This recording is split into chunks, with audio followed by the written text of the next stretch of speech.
Executive Youth from the United Home Baptist Church in Sun Prairie. And you can't tell, but we're very nervous up here. Our church is very small, and so we don't have a church band, but we want to just come and help support you guys today in the way that we could. So we're here.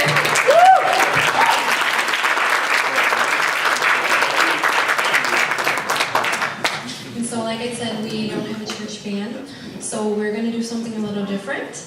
And we hope that if you guys know the lyrics to our songs, that you will sing along with us.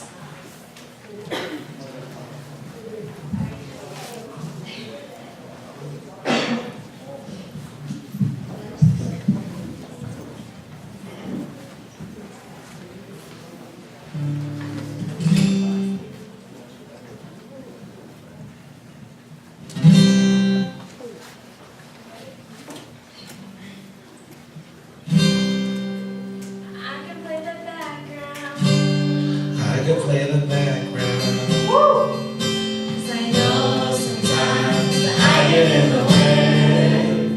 So won't you take the lead, lead? Won't you take the lead, lead? I can play the background. You can take the lead.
Lost control and then I sink. So I don't want to take the lead, cause I'm prone to make mistakes. All these folks who follow me gone and up in the wrong place. So just let me shadow you, let me trace your line. Matter of fact, just take my pen, here, you create my rhymes. Cause if I do this by myself, I'm scared that I won't succeed. And no longer trust in you, cause I only trust in me. And see, that's how you end up headed to destruction. Paving the road to nowhere, pour your life on for nothing. You pull my card, I'm bluffing. You know what's in my hand. Me, I just roll to trust you. You cause the dice to land. I'm in control of nothing. Follow you at any cost. Some call the steering wheel. All I know is you the boss. And man, I'm so at ease. I'm so content. I play the background like it's an instrument.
But we are the Whole New Life Church from Green Bay, and we feel very honored to be able to just encourage you guys with these songs that we will be singing. And I just pray these songs will bless you guys in a way to motivate you guys to do something, whether just buying this simple button or, that dollar can go wherever God takes it. And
Lutheran, and we just want to really thank you guys for inviting us. And one thing I always tell people is I don't really like naming ourselves by denomination because we serve one God. So I think once we're like, oh, we're Lutherans and that's Baptist and that's Alliance, we kind of separate ourselves from each other. So I think it's just great to be able to, you know, to come from different places, different background, and worship differently, but serve one God. And we're just really here just to encourage you guys. And both of our songs were just songs that we felt really touched by, because it's always about, you know, we always think about, oh, when should we start doing this, or when should we make changes in our lives? And it's always like, why not now? Why do we always have to give it some time to think if we know that, you know, there's something that we need to do, or changes that need to be made, we should do it now, we should begin now, and not, you know, 20 minutes from now, or the next day. So this is just really an encouragement for you guys. You know, if there's any tug in your heart, or if there's any changes that need to be made, whether it's being engaged to this event, or changes with your lifestyle, or, you know, just coming closer to God, to take that step now.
sometime, why not?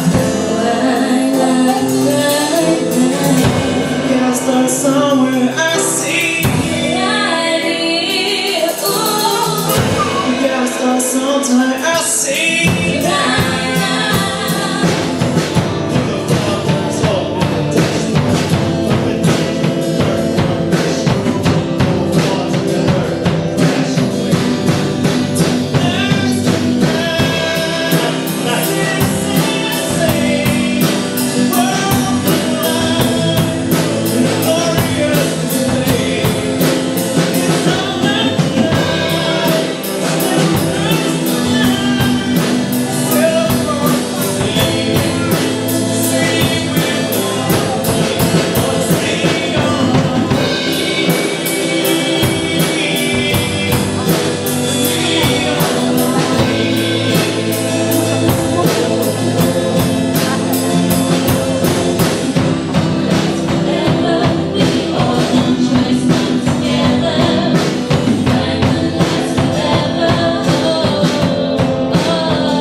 So many amazing actors and dancers and rappers and poets, and I'm really impressed. I am. I'm very, very thankful for anyone who really deeply cares and is willing to put their skills to work to get the message out, but especially about younger generations. More and more are just kind of rising up, finding the abuse and exploitation of women and girls just intolerable, and that's the way we all need to feel about it. And sometimes the feelings are overwhelming, I know.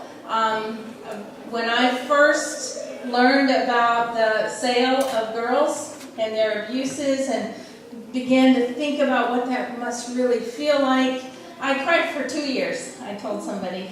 It took me a long time to get beyond the anger, or the fear first, and the sadness, and then the anger. And the Lord has, by His Spirit, taken all that and turned it into steam to move us forward on the issues. Because we can't do anybody any good if we're just devastated and our heads are, covered over. So I'm thrilled that you all are moving forward right here and now. I wanted to go back to our Kamaya girls and tell you the rest of the great story about them. The Kamaya girls did begin working on all of the areas in the village that could make more of a life for everyone there. The fathers who went away, the ones who came back, began to stay and help with all of this innovation and the businesses that were going on. And so when I go back to Nepal, as I get to go with our Nepal director, they told us that the Kamaya girls, we encouraged them, God has so freely given to you. So when your sow gives birth to a litter of piglets, As I said, I know more than I want to know about pigs, but when she gives birth to a litter, you choose the 2 healthiest ones and you pray over them. And ask God who in your village should also have an opportunity at a life through pig farming.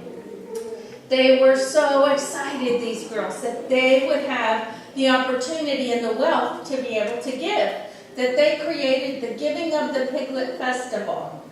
This involves pig dances, pig songs, and pig poetry. As we know, they are with great fanfare giving a life to some other girl in their area. The last time that I went there for the pig festival, they said, oh, we hope you don't mind, we've changed the festival. It's your festival. Do what God leads you to do. He said, well, we'd like you to take you to a nearby village, the Chowtree village. It's a totally different tribe. This is just not done in their culture. We want to go to the near neighbor tribe because they're poor like we used to be. This is the love of God. It has to flow. Once it's poured into a life, it has to go out. And what a great example to us that they are. Excuse me for choking a hole here. Let's look at the next slide, please. This is an integral passage of Scripture I want for you to take with you. Proverbs chapter 24, starting at verse 11. Let's start in verse 10. It says, if you falter in the times of trouble, how small is your strength? Rescue those being led away to death. Hold back those staggering towards slaughter. If you say, we knew nothing about this, does not he who weighs the heart perceive it? Does not he who guards your life know it? Will he not repay each person according to what they have done? Thank you very much. This passage, I hope, resonates in your heart like it does mine. That this is God's heart for us. Not only to see what he sees, but to move as he would move. And one day he's going to ask us. As it says in Matthew 24, remember the story of the when the king returns and says to the people, you go on this side, you receive your reward, because when I was hungry, you fed me. And when I was in prison, you came to visit me. And they said, well, when did we ever do that? And he says, well, when you did it for one of the least of these, you did it for me. God takes it very personally when we reach into the lives of those who are so very destitute. And I've mentioned before, I hope I never stop saying that this is where real joy is found. I think in our culture, everyone's just trying to grab for a little bit of happiness, a little bit of joy, and it's elusive. It's something that they can never wrap their arms around, really. And the real joy is found, Jesus said, when you lay your life down on behalf of others. That's when you cease to lose. You win, you gain more than you could ever invest. And that certainly has been my experience. It's been the experience of these Kamaya girls as they find the greatest joy of all, not just in their own village and their own happiness, but in the nearby villages that they're reaching as well. Let's take a look at this. This little girl's name is Bimala. As we were there for the pig festival, we were visiting all the new pig farmers and congratulating them. Bimala looks like she's about 8 years old. She's about 12. And while we were standing there, her father came out. I'm not sure if you can see in this picture, but he has his hands on the edge of the little pig stall. And he just voluntarily started talking to us. He said, I sold Bimala last year. I could hardly answer him. I was just this flash of anger. You sold Bimala? But I was praying, Lord, help me to listen and be kind. I said, well, so I see she's here.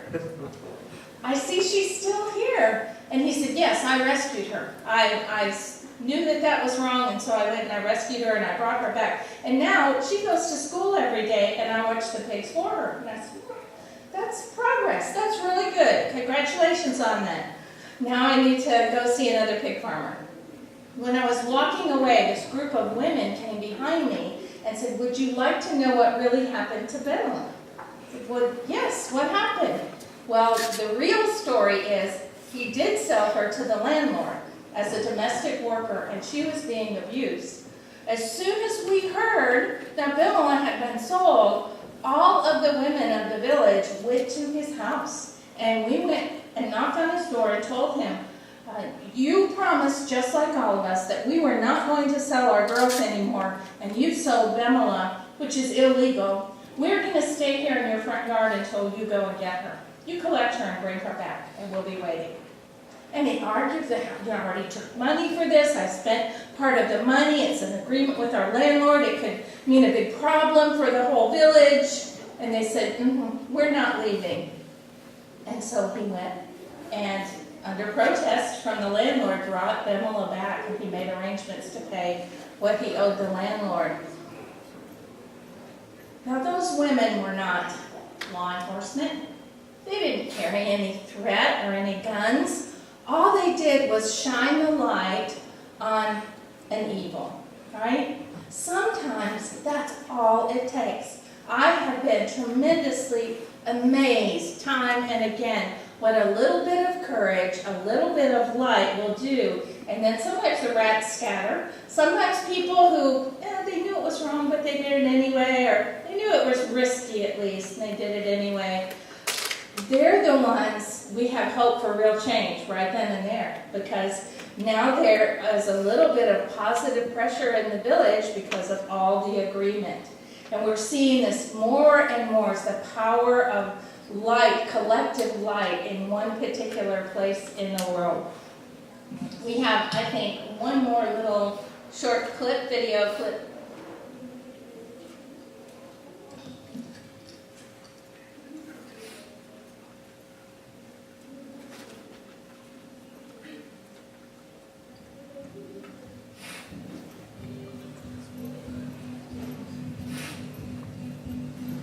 This is Perna. She's just one girl in a faraway place. Her name's not really Perna, but it might as well be. It could be anything. It could be Anna-Priya, Susmita, or Sally. Because in most of the world, she's just one woman girl. Perna's family lives on less than it takes to feed the average American household. That means when she needs food, shoes, schooling, or a visit to a doctor, Perna will be neglected. Because she brings no contribution to the family's survival. So, unwanted by her parents, Perna will probably be married off before she's ready. And if she survives childbearing, she'll raise her own malnourished, illiterate family. Without any help, that's the best Perna can hope for. Another possibility is that in a few days, weeks, or months, strangers will come by her village. They'll offer her parents new hope. They'll promise to help her find work in the city. They will pledge to fund her education. They may even give the family some cash. Then, they will take Perna, along with other girls from her village, on a journey of horrors. They will smuggle Perna across borders. She'll be thrown into a house with other girls, beaten, drugged, and put to work servicing dozens of men each day. She will catch their diseases, become pregnant by them, and live with the emptiness of being just a mother, abused, discarded girl. The fact is, Perna is not just one girl. She's one of over 600 million adolescent girls around the world who are vulnerable to exploitation. Because they are poor, malnourished, illiterate, unwanted, and abused, many of them will be sold, enslaved, used, and enslaved. But we have an opportunity to help the village so that Perna can learn and help invest in the future of her community. She does have talent. She can make a contribution to a better life for everyone. Most importantly, in God's eyes, Perna is not just one girl. He knit her together with care. He gave her a unique gift to this world. And He's giving us a chance to change the course of her life. Those like Perna can know a loving God, develop their skills in their education, receive microloans or incomes, and raise healthy children. And the good news is, for an average cost of $1 a day, we can prevent, rescue, and restore the world's most vulnerable girls from suffering, abuse, and exploitation. We can do this if we focus on the key values that God knows: freedom and empowerment for each girl. And by investing in Perna's potential, we can transform the lives of her family, her village, her country, and her world for generations to come. Because Perna is not just one girl. She's a future leader in her community. She's a teacher, an entrepreneur, a doctor, a mother, and a friend. Will you join She is Safe in helping Perna and a world of vulnerable girls like her discover God's love, live in freedom, and build a strong future? I don't think we say it enough that the future often lies in the hands of those who seem the most likely to change the world. And that's certainly the true about girls who are abused and exploited, is that within them is resident this amazing potential to change everything. Think of those Kamaya girls. One day they were totally helpless victims, and the next day they were the hope of the village. Not only have they saved their village, they have spread this to other villages. So in a way, the light, when it expands, is almost like a fence of protection around more girls.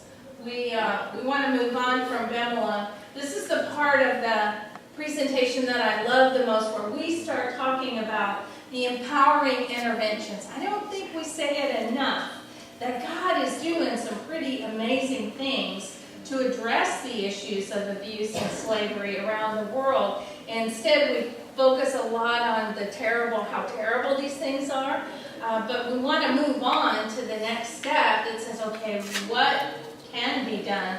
Let's look at some great examples of what's happened. We love our prevention work, I think, more than anything. The rescue at the rescue station, or the rescues out of red light districts or out of brothels. I've just come from India. I'll tell you a little bit more about that next. But let's go back there.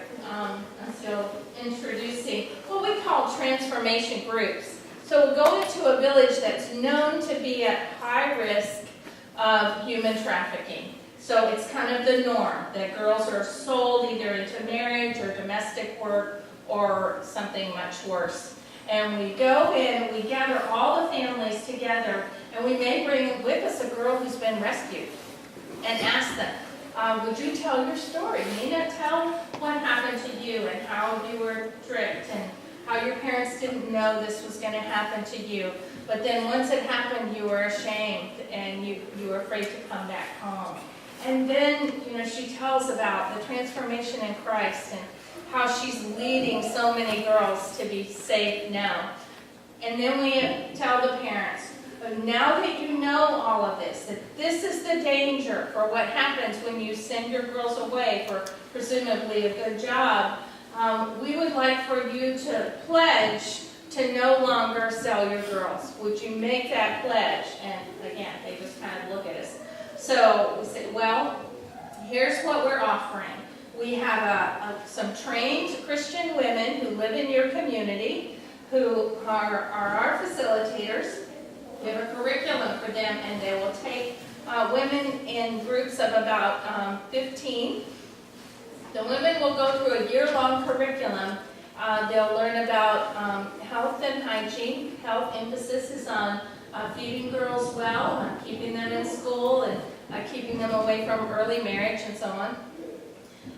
It's also about nutrition. It's also about vocational opportunities. What are some things that the girls and that you might want to learn? So they get training in that. They're introduced to the gospel every week. And then finally, every week as they meet together, they are contributing to a common loan fund. So these are women who are generally illiterate or semi-literate. When they go to buy things in the market, they're scammed all the time.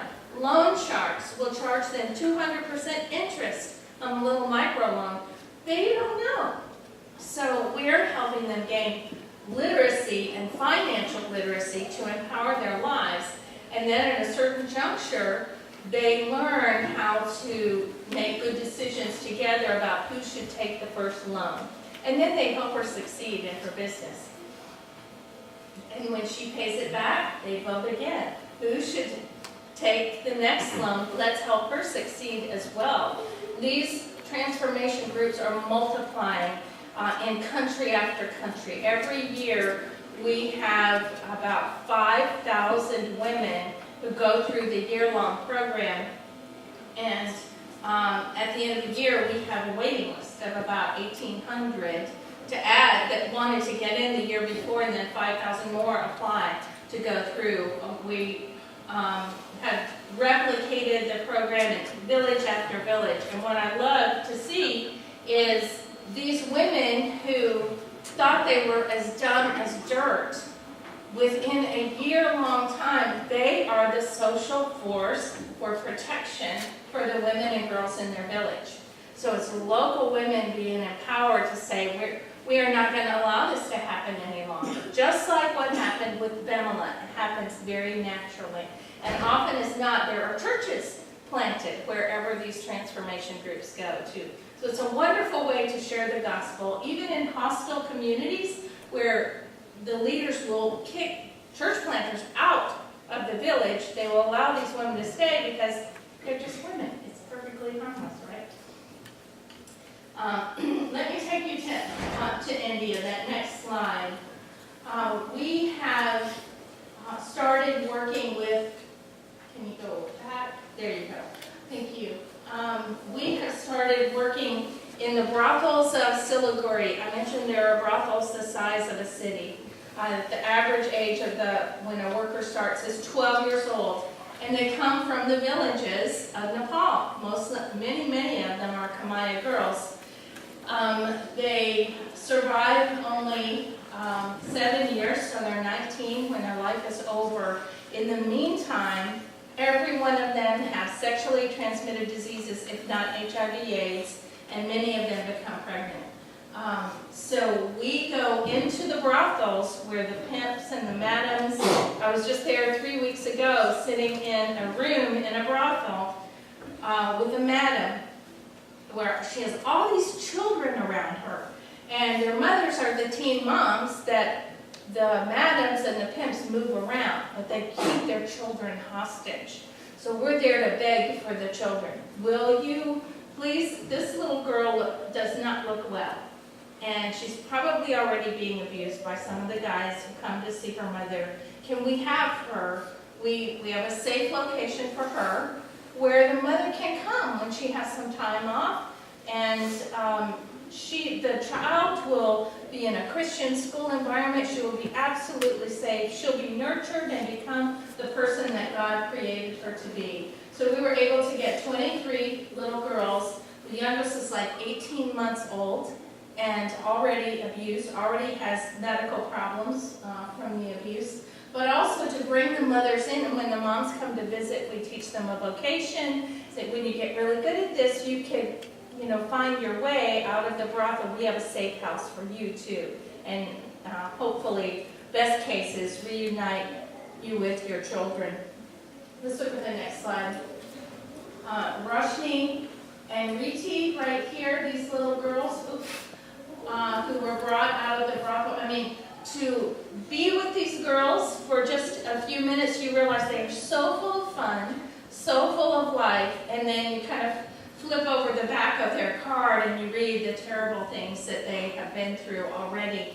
Little Roshni, on the right-hand side, your right, my left, her mother was they call her a commercial sex worker, but she was a minor.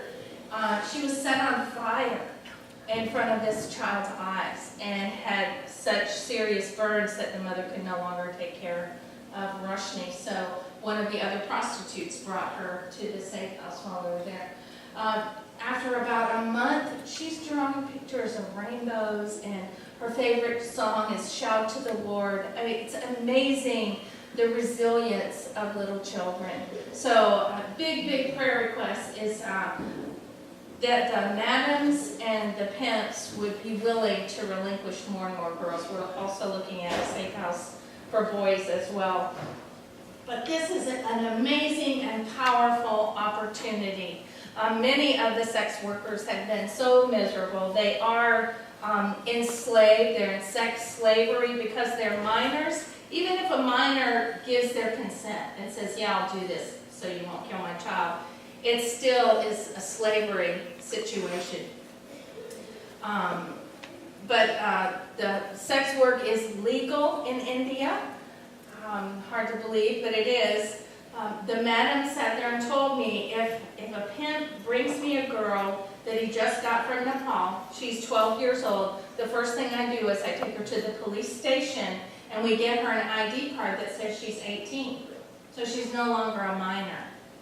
So this, the corruption that's involved in these huge brothels means that the mothers are locked in, but the real hope is for the next generation of the little boys and girls, and how quickly their lives are transformed and empowered. And the 18-year-old girls who are now in the safe house are sort of big sisters to about 3 or 4 of the little girls, helping to nurture them in their faith, make sure that they get their hair brushed and their teeth, and get to meals and all.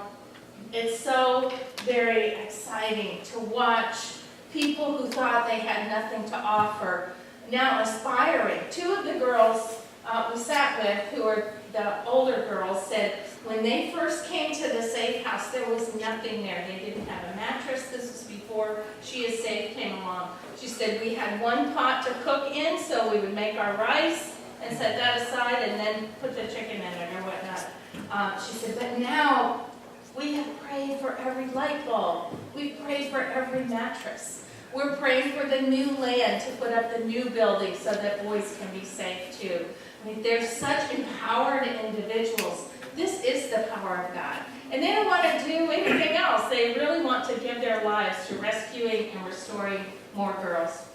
The way that She Is Safe works, and I think we probably ought to have some Q&A time afterwards, just to make sure I've covered all the questions that you might have.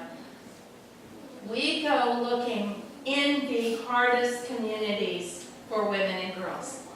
Brothel communities, border towns, conflict zones. Whatever terrible thing is going on for women and girls, you introduce a war or a coup on top of it, and it's like you lift the lid on evil, and it gets even exponentially worse. So those are the high-risk places, and you can literally put sticky dots on a map. We do that. Where are these things happening?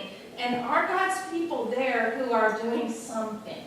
That we could, if they can only have one mattress, could we work together and be sure that they have everything that they need for 25 girls? Okay, 25. Why not 50? Why not 500? So that's our desire, is to work with local churches that are there that are absolutely evangelical, so that we know that they're going to be sharing Christ, that He is going to be the real hope of what happens in these lives. And then we provide the training that's needed and the learning opportunities, the education. Sometimes we have field partners throughout the country, like in India. We have about 5 partnering churches or organizations that are all Indian-led by thousands of Indian women who work together with us. While we were in India, we brought them all together so that they could learn from each other. The women in the north who are working in the brothel community started talking to the women who are in the slums in the south, and they kind of cross-pollination. They're saying, oh, well, I need to do the transformation groups up in the brothel community. And the transformation group says, why am I in the slums and I'm not in the red light district? So it's just beautiful to facilitate for the body of Christ to do a better job at rescue, prevention, restoration, all of that. So in order for that to happen, though, we have to have staff. We have our own missionaries on staff. We have 16 on staff. The headquarters, as you probably know, is in Atlanta, Georgia, but our staff members are from all over the country. And the way that we generally find those staff people is by coming to churches just like this. We share about the needs in the world. We share about how this operates. And then we start praying. God, we want to branch out to maybe somewhere else in Southeast Asia. We have found indigenous churches that are doing something, but we can't do anything unless we have staff.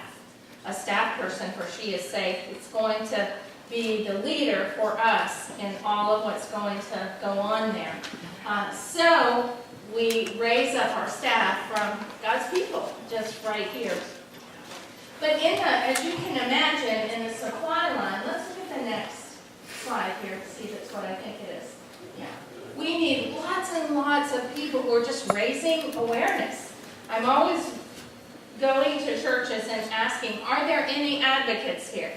Is there anyone who's going to be willing, after we leave, to share the information that you've gotten here, the SIS videos, the books that are, I believe, forthcoming probably on Monday because of the ice problem in Atlanta.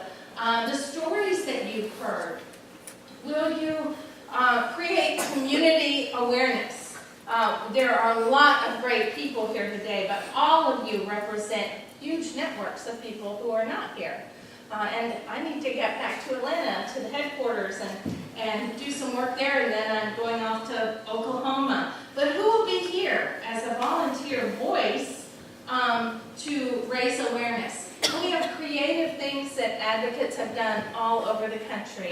A community run or walk.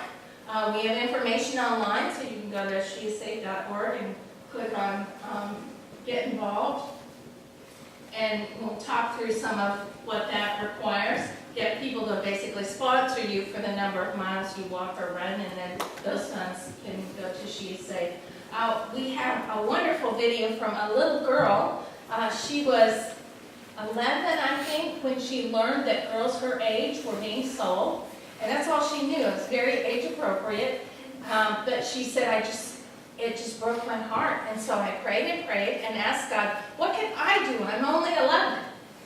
And she said, the next day, God gave me this idea that I love to read. I could get sponsors for the number of books that I read.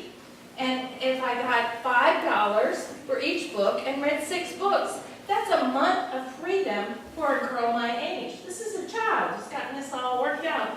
So her brother Christopher videotaped her speaking passionately. They did a musical montage and video and pictures and all kinds of stuff so that she could take that to other schools and churches. She has personally been responsible for rescuing probably about 600 girls, and she's an 11-year-old child. So my encouragement to you and I, who are older than 11, if she can rescue 500, what could we possibly do if we just get organized and see what God will do? Dining for Freedom, this is a whole other thing that some people do. Dinner groups. Y'all like to go out to eat. Instead of going out, eat in somebody's home, and what you would have spent going out, you donate together. We see a lot of people do that. And something called Safe Ventures, which are giving groups. I can tell you a lot more about that. But those are just a few ideas. There's so many more creative things. I think the drama that you all did, and the whatever you call dancing, and I just think we could take these things on the road. It would be so very powerful to give people, I don't know how long that experience was, a 10-minute experience, but it's in our hearts forever. We are changed forever. We can never say, oh yeah, some girls do prostitution, right? You'll never see it the same because of what you experienced in the drama. Well, there are a lot of churches and people around here who are just thinking, oh, all those prostitutes out there. They're not thinking it through because they haven't had to stop and look at it in the way that we were led to look at it today. So that would be a tremendous opportunity for someone to organize, to offer, and promote, to take that to churches, even schools, I think. At a certain level, some schools might be willing to allow you to do it. There are just too many other things. People to write articles, do serious research, write to your legislators. We can keep putting positive pressure, I think, from every angle. She is Safe is very grassroots, where they're rescuing girls, getting kids out of brothels, that kind of thing. But we also need higher level legislation and pressure. So you can literally sign up for alerts when there are things coming down the pipe for your state, and then just join a voice. I mean, it's as easy as a click, and you're signing up for a petition. And then, of course, the hardest and riskiest thing to do would be to encourage more foster care. I know not many of you in this room may be ready to foster troubled teen, but there are courses that are sponsored by the government. There are things that law enforcement, if the church went to law enforcement and said, hey, we don't know much about human trafficking in our community, but we know that it happens everywhere, and our church just wants to say to you, we're available. What can we do? One church did that with a group of law enforcement in Atlanta, and they learned that the girls that were rescued by law enforcement were always hungry. That's one of the tactics of the traffickers, is to keep the girls weak and hungry. So the officers were having to feed them. I mean, they would rescue a girl and take her right to McDonald's and get her some food. And the guys were, they did too many rescues. They were running out of personal money. So the church said, we'll get you little gift cards. And the officers can have those. And the officers were like, wow, no church has ever come to us and offered to give like practical help that we need. Or shuttling girls to a safe house. The officers may need that. Anyway, I would say, let's make ourselves more available. Just take the courage to say, hey, there's a lot that we can't do. Law enforcement does not want us going and trying to bust up brothels, actually. We get in the way, so we want them to do their job, and we can do some of the other work. Let's look at this next slide. It kind of unpacks a little more, I think. The urgent help that we need, let's go back, is prayer support. I know everybody says that, but prayer is the foundation of everything that we do. But think about it. If this is a spiritual stronghold, the enemy does not let these captives go without a fight. And Christians, we fight best in prayer and on our knees. So, as you've done today, organizing concerted prayer for various countries, I would ask you to sign up in the back for our email updates. We often have urgent prayer requests that we send out, but we need to hear from you. We don't put anybody on the list who doesn't sign up. We need people to fund, obviously, the work that we do. And then presenters. Within your church, first of all, I would say, most of your churches, we have several churches represented here, the congregation is not here. So for you to begin your advocacy, I would say, throughout the church that you have, you may be in a Bible study group, a small group, a children's or youth group, and then branch out to other churches, clubs, schools, campuses. One of the serious needs for She Is Saved is PR and media. Some of the wonderful stuff from the End It movement. She Is Saved has been a freedom partner. Last year we were with the End It movement. But they do an excellent job with PR and media and using creative gifts. We need that in She Is Saved, and we can't afford it. So those of you who have those gifts, the line will form to the right. When we talk about the supply line of prevention, rescue, and restoration, we think of what it actually means to a girl on the ground. For there to be someone there to rescue this girl or to get her to a safe house or to get her the medical care that she needs, get her the vocational training day by day, it takes a long list of people to support that. We need gifted artists, we need gifted musicians, poets, singers, speakers, journalists. We hired a young guy out of college, just very part-time, to do some IT work with us. We realized in like 2 months, he so increased the traffic to our website and the income for the organization, we hired him full-time. We didn't realize that was such a missing piece for us.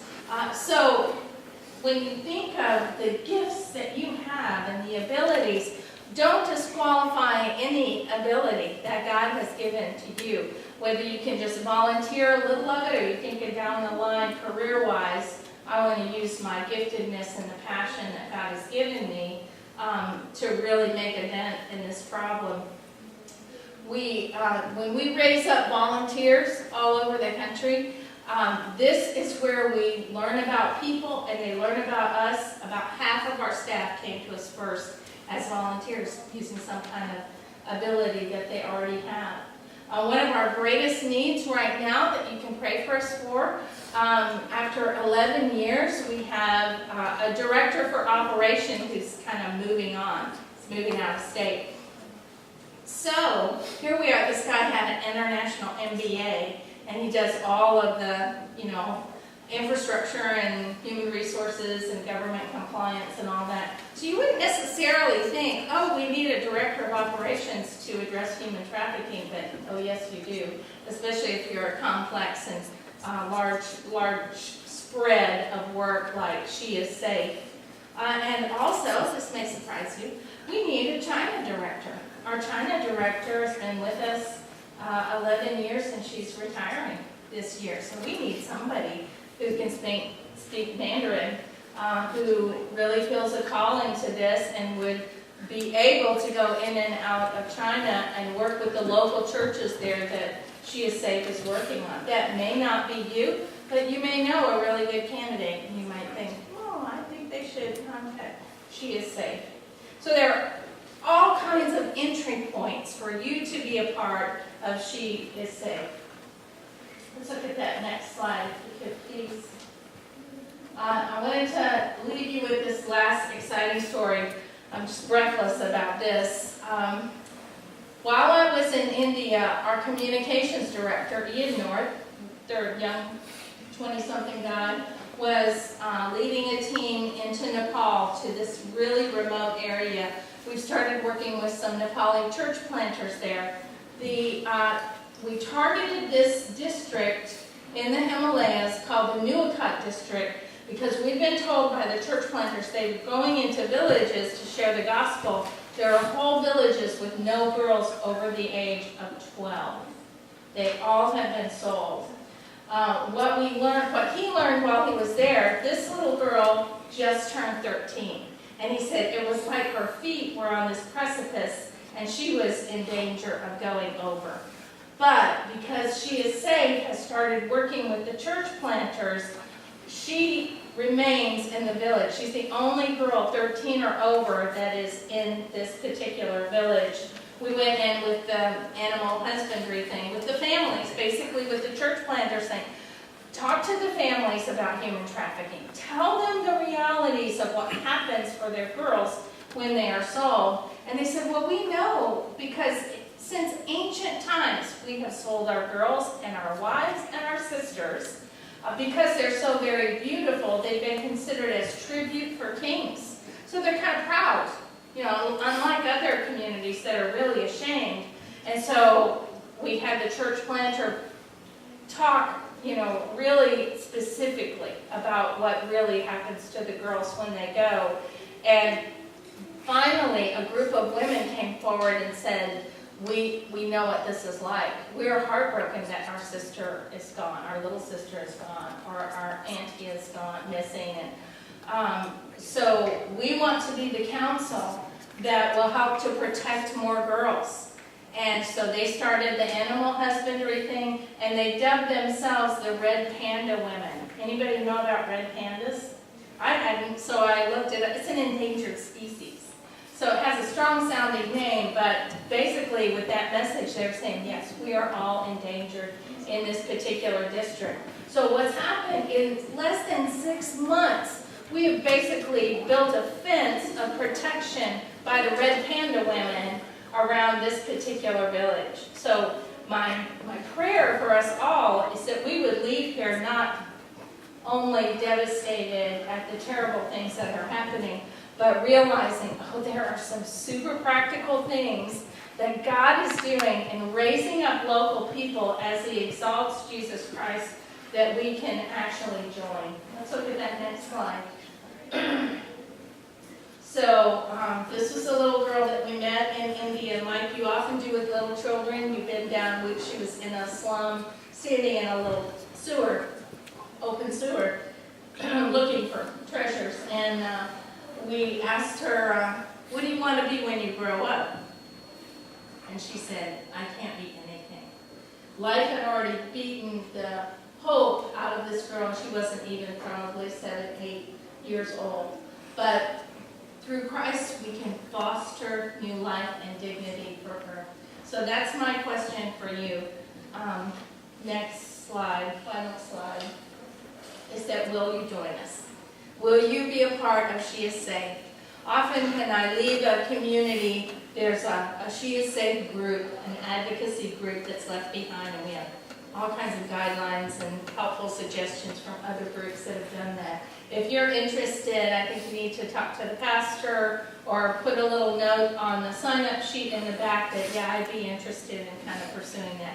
You can also email us as well. I'd be glad to come to other churches and speak or get you the support, the information, whatever I can to really help this thing grow right from this particular event.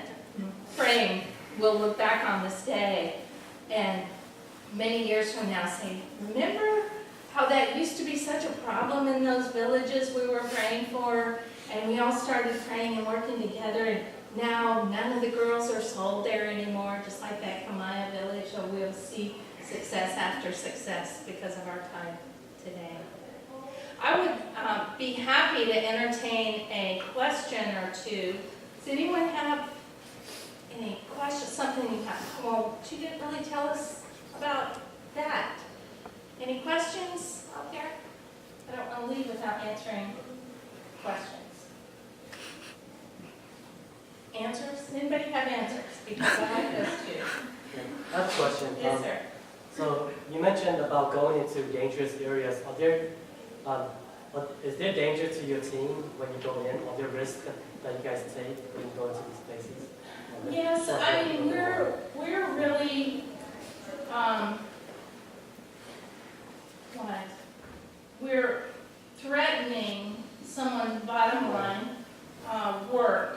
So we get a lot of threat in return, all the teams that we have, but usually there's someone, like I say, there's a lot of corruption in law enforcement, but there are also good guys. I've sat with police women who are Christians, and a surgeon who does surgical repair on these girls, a Christian guy. So that's what we do. We try and find those strong voices for good that are there. And like I mentioned in Nepal, we're at the border station. That's where we get some threats of violence. We like to have men on staff. I should have mentioned that. We have lots of men on staff, men on the board, and so on.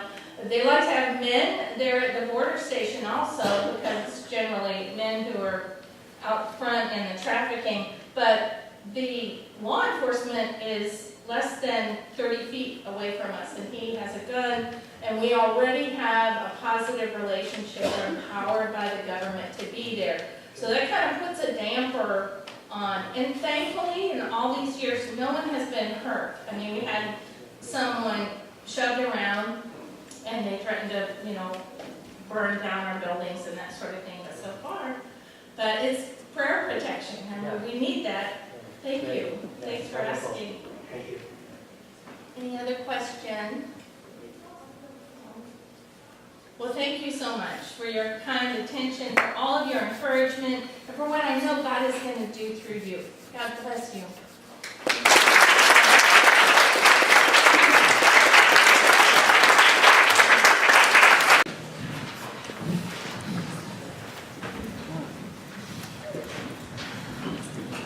Hello everyone.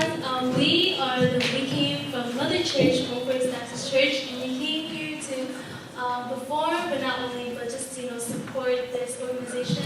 Definitely, a lot like all of this made us all think a lot. Even though we're still very young, it just really did hurt. Not only just us, but just as us as females, we just want to lift everything up to God, and He just honestly continue just to help this organization and continue just to lead them towards Christ too.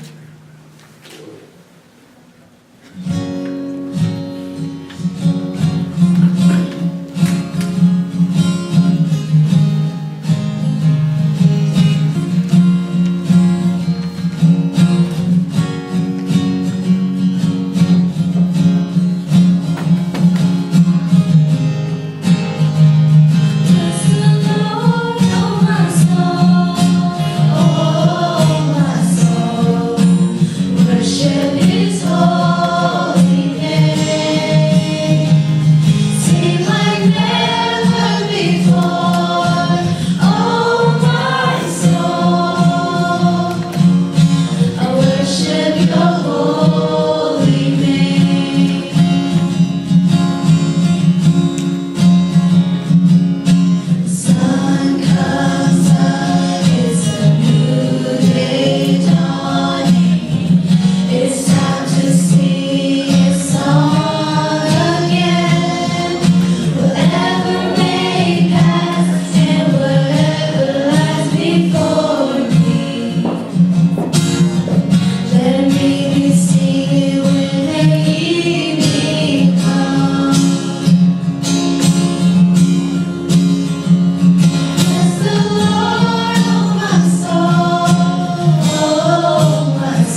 worship your holy name.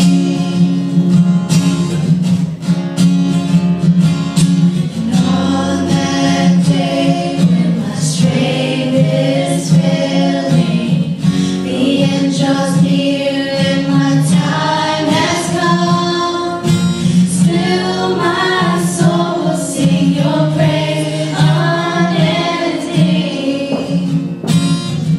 10,000 years and then forevermore.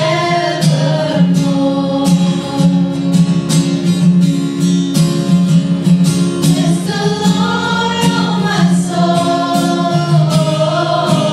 soul, worship His holy name.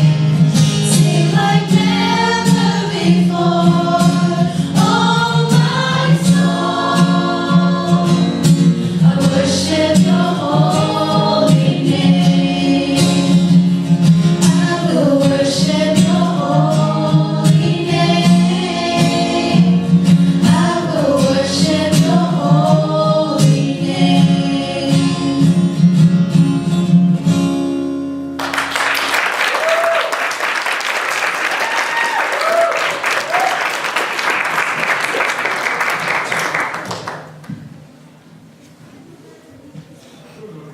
I would like everybody to stand up so we can all praise together.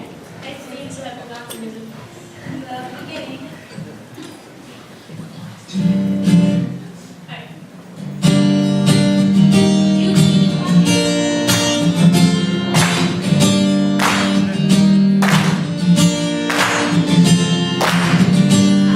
There's something in the way that you smile.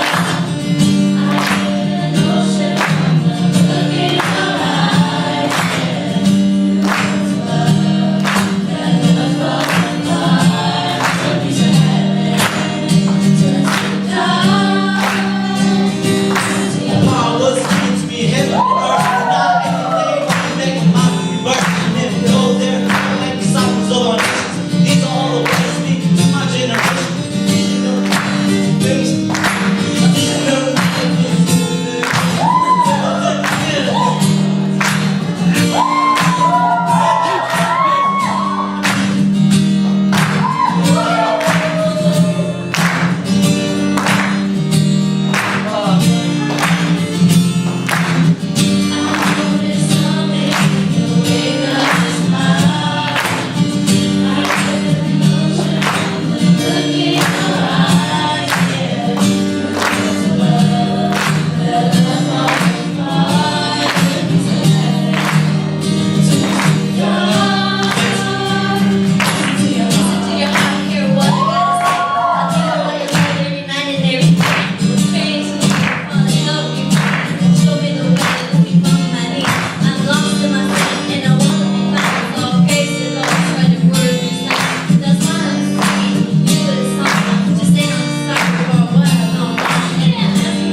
Well, good morning. We are the Standing Stones band. If you guys don't know about Standing Stones, it's a youth conference. It's been hosted by the HBNA, the Wrong Baptist National Association. It's hosted every summer. It's a summer camp for younger ages, for the youth who are new to the faith, or who just wants to just have their spirit fire, I guess,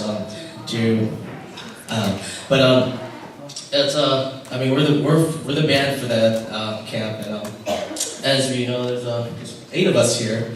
I want you to introduce you to my left is our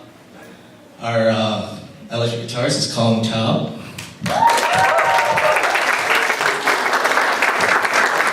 To my right is our vocal singer, Mary Her. To the next right is our Setting Stone staff, youth, worship. I'm sorry, I'm a little tired. The beloved, talented May Vang. And then her left is another vocalist, Nacho.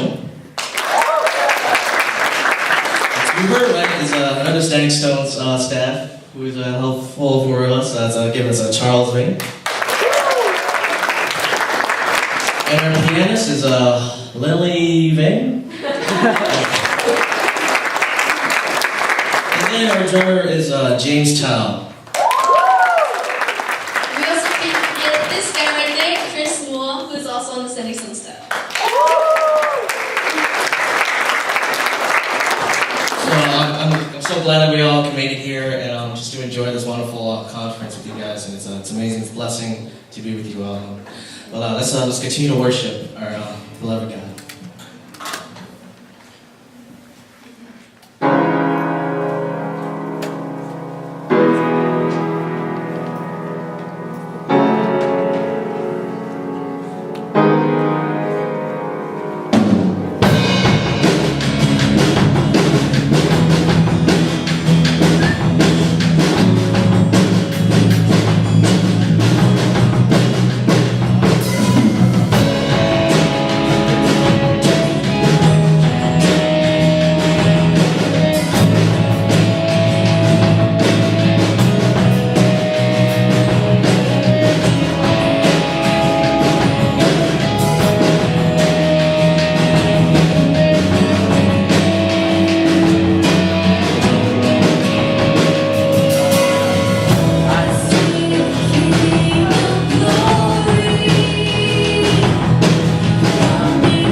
The ultimate tragedy is not the oppression and cruelty by the bad people, but the silence over that by the good people.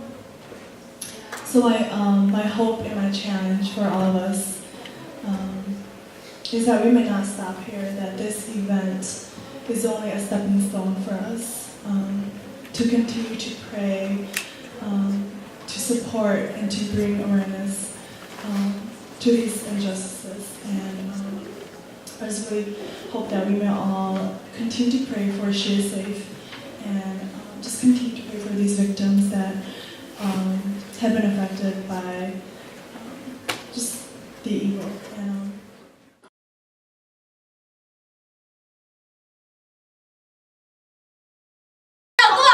Yeah, you're in there too, yeah. All the girls right out! I quit. Here you go. I quit. Upside down. It's over. No, come on. Hey, Jordan, you're over there, okay? When you see me be thrown down, you go, ah! Okay? So you go, ah! Okay? And then go. Is it so you can trip him or something. Trip him, and then he falls and all the girls jump in, okay? Start for this part. What should have really happened, okay? Yeah!